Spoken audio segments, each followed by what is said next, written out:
están? Bienvenidos a una nueva edición de Informe Diario. Mi nombre es Carla Chocano. A continuación revisemos los titulares del programa de hoy.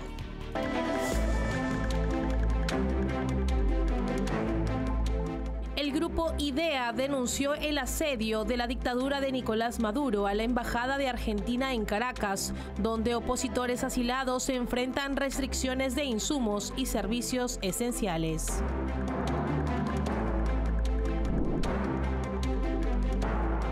El resurgimiento del partido de extrema izquierda Die Linke en las elecciones alemanas ha puesto en evidencia la creciente fragmentación del panorama político, complicando la gobernabilidad del país.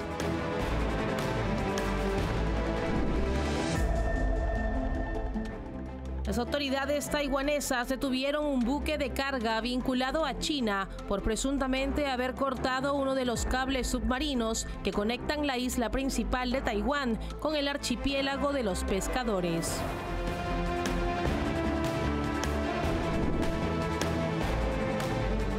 En Corea del Sur, el Tribunal Constitucional realizó la última audiencia de destitución contra el presidente Yoon Suk-yeol por declarar la ley marcial. Vamos ahora con el desarrollo de la información. El grupo IDEA, compuesto por exmandatarios de Iberoamérica, denunció el asedio de la dictadura de Nicolás Maduro a la embajada de Argentina en Caracas, donde opositores asilados enfrentan restricciones de insumos y servicios esenciales. La organización calificó esta medida como una violación a los derechos humanos y al derecho de asilo, exigiendo a la comunidad internacional una respuesta firme ante el régimen chavista. El grupo IDEA, conformado por ex jefes de Estado y de Gobierno de Iberoamérica, denunció el asedio de la dictadura de Nicolás Maduro contra la Embajada de Argentina en Caracas, donde impide el acceso de insumos básicos y restringe servicios esenciales a opositores asilados en su interior. En un comunicado dirigido al nuncio apostólico y decano del cuerpo diplomático en Venezuela, los expresidentes calificaron la situación como una violación sistemática de los derechos humanos y una afrenta al derecho de asilo. Advirtieron que la sede diplomática ha sido convertida en una cárcel más de la dictadura y alertaron que esta acción constituye un crimen de lesa humanidad según el Estatuto de Roma. El cerco impuesto por el régimen de Maduro no solo viola el principio de inviolabilidad de las sedes diplomáticas, sino que también sienta un peligroso precedente sobre la seguridad de las representaciones extranjeras en Venezuela. Por ello, el grupo IDEA instó a los embajadores acreditados en Caracas a adoptar una postura firme y exigir respeto sobre la Convención de Viena sobre relaciones diplomáticas y la Convención de Caracas sobre asilo diplomático. En respuesta a la denuncia, el secretario de Estado del Vaticano, cardenal Pietro Parolin, confirmó que la Santa Sede ha abordado el tema con las autoridades competentes. Sin embargo, el régimen chavista mantiene su cerco, intensificando la persecución contra la oposición en un contexto de creciente aislamiento internacional.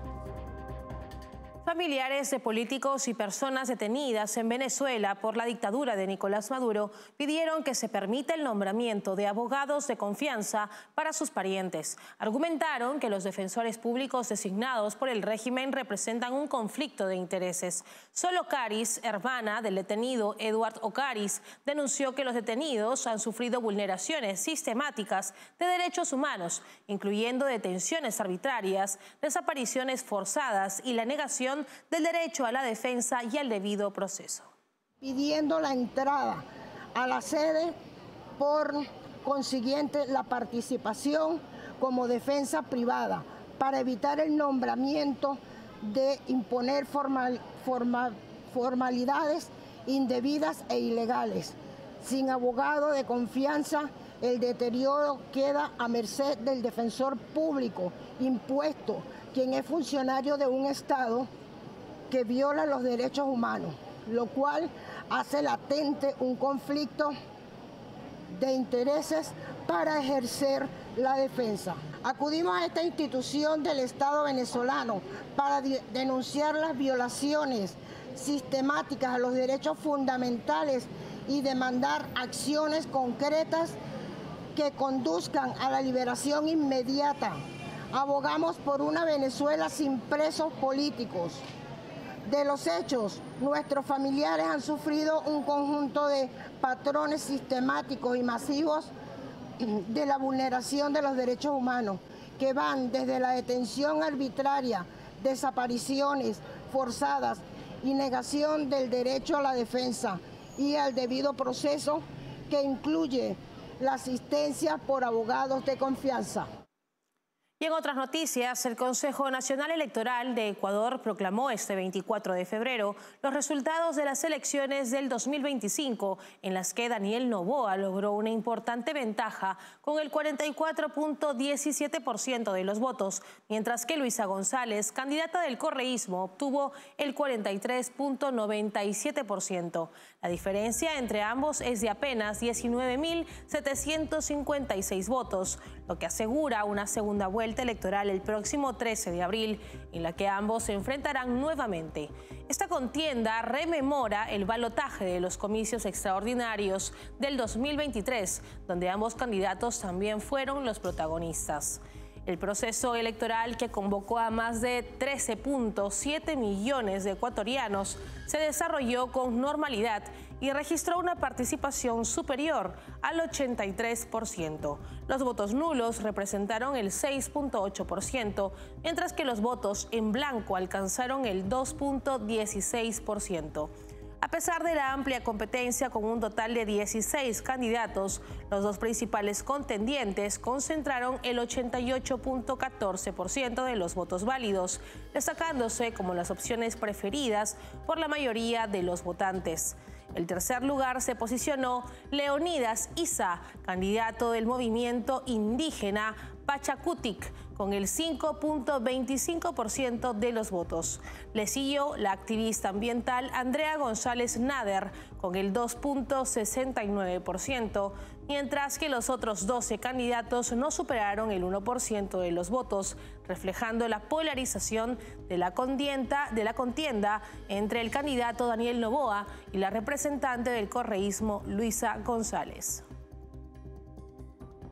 Y el representante de la oficina en Colombia del Alto Comisionado de la ONU para los Derechos Humanos, Juan Carlos Monge, expresó en una entrevista con la agencia de noticias EFE su preocupación por los procesos de paz del gobierno de Gustavo Petro con grupos armados. Monge advirtió que estos diálogos no necesariamente mejoran la protección de los derechos de la población civil.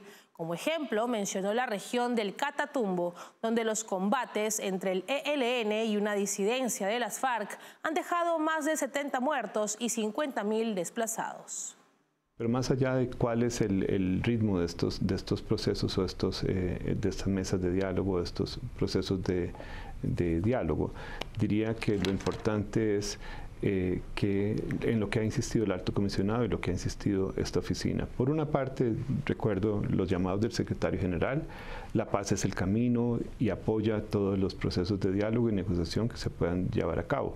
Pero por otra parte, si estos procesos no tienen como punto de partida y como objetivo principal la garantía y la protección de los derechos de la población civil, no están ayudando mucho. Y esto significa que tiene que haber una presencia del Estado robusta, no solamente fuerzas militares, sino también la oferta general del Estado colombiano, para permitir que estos derechos de la población puedan ser garantizados. Es responsabilidad del Estado. Lo que hemos visto en los últimos meses, y el Catatumbo es una prueba de ello, es que estos procesos de diálogo no necesariamente tienen un impacto positivo en la protección de los derechos de las personas, de la población civil, y eso es un tema de preocupación muy grande. Y en otras noticias, el gobierno socialista de Pedro Sánchez ha dado un nuevo paso en su distanciamiento de Estados Unidos al abogar por una política europea hacia China que prescinda de la influencia de Washington. El ministro de Asuntos Exteriores, José Manuel Álvarez, declaró que la Unión Europea debe tomar sus propias decisiones y evitar seguir la postura confrontativa de la administración de Donald Trump hacia el régimen de Xi Jinping. Esta posición ha generado preocupación en varias capitales europeas, donde ven con recelo el acercamiento de Sánchez a Beijing. En los últimos 2 años, el presidente español ha visitado China en 2 ocasiones, promoviendo inversiones del régimen de Xi Jinping en España, mientras minimiza los riesgos estratégicos que supone la influencia del Partido Comunista Chino en Europa. En contraste con otros países europeos que han impuesto restricciones a la inversión china en sectores estratégicos, España ha acogido con entusiasmo la entrada de capital chino en la industria del automóvil y el sector energético. Madrid también ha evitado sanciones comerciales contra China, como lo demuestra su abstención en la votación de la Unión Europea sobre aranceles a los vehículos eléctricos chinos, en un intento por preservar sus relaciones comerciales, especialmente la exportación de carne de cerdo. Esta estrategia acerca a China con un régimen que ha respaldado a Rusia en la guerra contra Ucrania y que busca debilitar la cohesión occidental. Cumplimos con la primera pausa del programa. Regresamos con más en Informe Diario. Café Sombra de Pino. Un café diferente que crece a la sombra de pinos en Villarrica. Ya lo saben, Café Sombra de Pino. Un café premium al alcance de todos.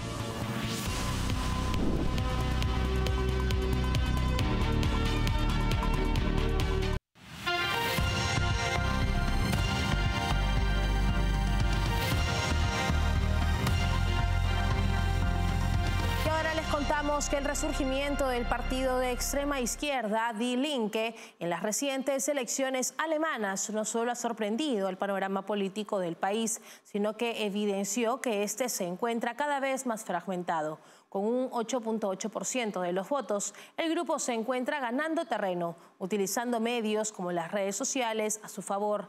Esta polarización refleja el descontento ante una crisis económica cada vez más marcada en Alemania y el impacto de una inmigración masiva en la sociedad. El resurgimiento del partido de extrema izquierda Die Linke en las elecciones alemanas ha puesto en evidencia la creciente fragmentación del panorama político, complicando la gobernabilidad del país. Con un 8.8% de los votos, su mejor resultado en años, los extremos del espectro político están generando terreno, mientras los grandes partidos tradicionales pierden apoyo. Esta polarización refleja el descontento ante la crisis económica que enfrenta Alemania y el impacto de la inmigración masiva en la sociedad. El debilitamiento de los partidos de centro ha dejado un escenario donde los extremos pueden empezar a ganar terreno y la extrema izquierda se muestra como un resurgimiento preocupante. El auge de Die Linke, especialmente en el este de Alemania y entre los votantes jóvenes, se debe en parte a su dominio de las redes sociales, donde un discurso contra la austeridad y a favor de medidas como topes al alquiler y alimentos libres de impuestos ha resonado con sectores descontentos. Su líder logró viralizar un discurso contra los conservadores en TikTok, disparando la afiliación al partido y su rendimiento en las urnas, esto con propuestas económicas que son populistas, como controles de precios, pero que son desastrosas para las economías, especialmente en medio de crisis. Con los partidos tradicionales incapaces de formar mayorías sólidas y su negativa a pactar con Alternativa para Alemania, la única opción viable parece ser una gran coalición entre la Unión Demócrata Cristiana y el Partido Socialdemócrata. Si las negociaciones fracasan, Alemania podría enfrentar un gobierno en minoría o incluso nuevas elecciones, profundizando aún más la incertidumbre política. El primer ministro británico Keir Starmer visitará Washington este jueves para reunirse con el presidente de Estados Unidos, Donald Trump, con el objetivo de garantizar que cualquier acuerdo de alto al fuego en Ucrania cuente con garantías de seguridad. El viaje de Starmer sigue al del presidente francés Emmanuel Macron, quien esta semana afirmó que una tregua con el conflicto entre Rusia y Ucrania podría alcanzarse en las próximas semanas. Reino Unido y Francia lideran una propuesta para enviar una fuerza de seguridad compuesta por miles de soldados europeos con el fin de proteger a Ucrania en caso de un cese de hostilidades. Aunque la administración Trump ha descartado el envío de tropas estadounidenses. Starmer busca obtener apoyo logístico y una posible cobertura aérea de parte de Estados Unidos con el fin de disuadir a Rusia de futuras agresiones. Además, el primer ministro británico ha reafirmado su respaldo al presidente ucraniano Volodymyr Zelensky y ha insistido en que Ucrania debe participar en cualquier negociación de paz. Con su visita, Starmer espera desempeñar un papel clave en el acercamiento entre Europa y Estados Unidos, en un momento en que las potencias occidentales buscan coordinar esfuerzos para el fin a la invasión rusa en Ucrania. Y en otras noticias, autoridades de Taiwán detuvieron un buque de carga vinculado a China por presuntamente haber cortado un cable submarino que conecta la isla principal de Taiwán con el archipiélago de los pescadores. Este barco involucrado, denominado Hong Tai, es de bandera togolesa, lo que genera sospechas de actividades ilegales, ya que las embarcaciones con esta bandera operan fuera de los límites legales de sus propietarios. Según la Guardia Costera taiwanesa, los 8 tripulantes a bordo son de nacionalidad china y las investigaciones están en curso para determinar si el corte del cable fue accidental o intencional. El incidente ocurrió en la madrugada del martes cuando Chunghwa Telecom, la mayor empresa de telecomunicaciones de Taiwán, reportó la ruptura de la tercera línea submarina, ubicado a 6 millas náuticas al noroeste del puerto de Yangyun. A pesar de que la Guardia Costera emitió hasta 7 advertencias de evacuación a través de la estación de señales del puerto de Amping, la tripulación del buque no respondió. Este comportamiento, junto con algunos hechos contradictorios, llevaron a las autoridades a sospechar de que el corte de los cables podría ser parte de una estrategia de presión por parte de China en lo que se conoce como una zona gris, dirigida al gobierno de Taiwán, encabezado por William Lai. Nos separamos por unos instantes, regresamos enseguida con lo último. Café Sombra de Pino, un café diferente que crece a la sombra de pinos en Villarrica. Ya lo saben, Café Sombra de Pino, un café premium al alcance de todos.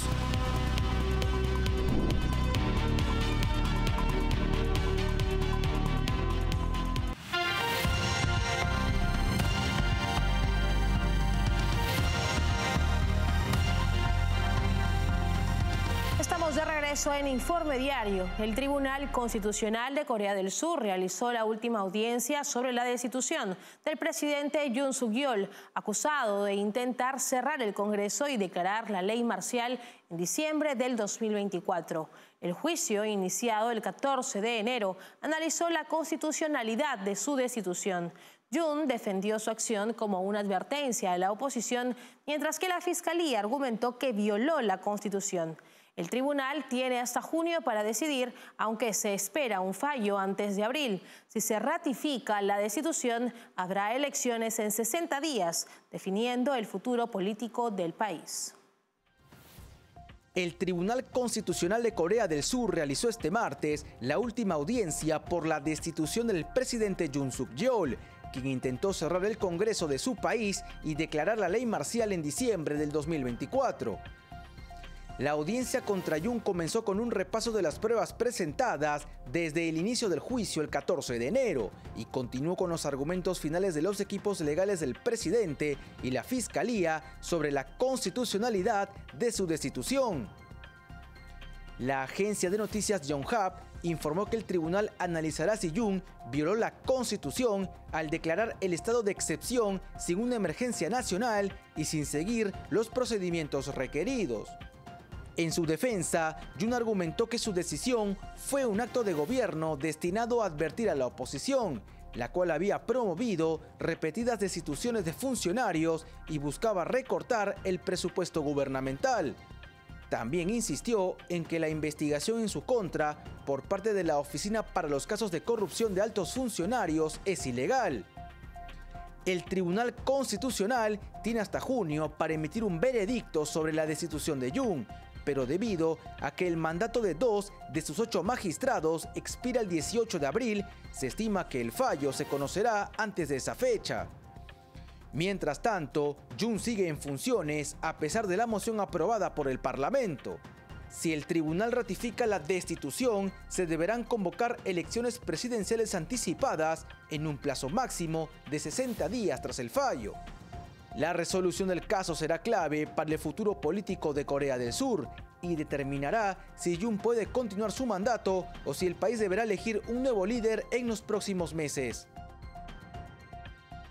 Así llegamos al final en esta edición de Informe Diario. Para más novedades pueden escanear el código QR que aparece ahora en sus pantallas. Estamos en www.grupotvl.com. Nos pueden seguir en Twitch como TVLESP. Nos escuchan en Spotify como TVL en español y también pueden suscribirse a nuestro canal de YouTube TVL en español, donde podrán ver y seguir nuestra señal en vivo. Hasta una próxima edición. Permiso.